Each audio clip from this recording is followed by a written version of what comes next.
On this day in 1559, the king who trusted him the most handed him 3 provinces to govern.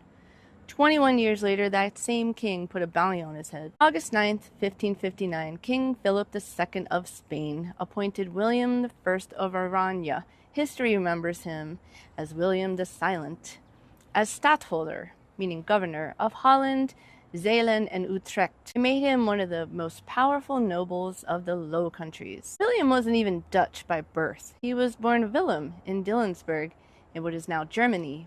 At just 11 years old, in 1554, he inherited the tiny principality of Orange, a small territory in the south of France, from a cousin. That inheritance is the entire reason that he's Willem of Orange at all, and it's why the Dutch royal families carry that name to this day, even though the House of Orange-Nassau had lost the actual French territory back in 1713. Willem wasn't some outsider or agitator either. He was a Habsburg favorite.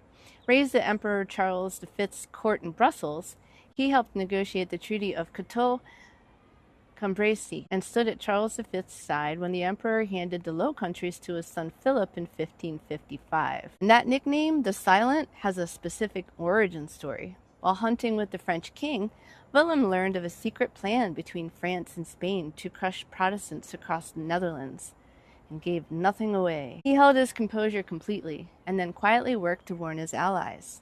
That single moment of restraint is where the legend started. But his 1559 appointment landed right as Philip permanently left for Spain, and Willem watched him govern from a distance through counter-reformation tactics and crushing taxation. The trusted administrator started becoming something else. By the 1560s, Willem had gone from Spanish governor to leader of the Dutch revolt, fighting for religious tolerance and provincial autonomy. In 1584, Willem was assassinated in his own home in Delft. Today he is the Pater Patriae, father of the fatherland. The Dutch anthem, Het Wilhelmus, is written in his honor. Oranje isn't even the Netherlands' official national color.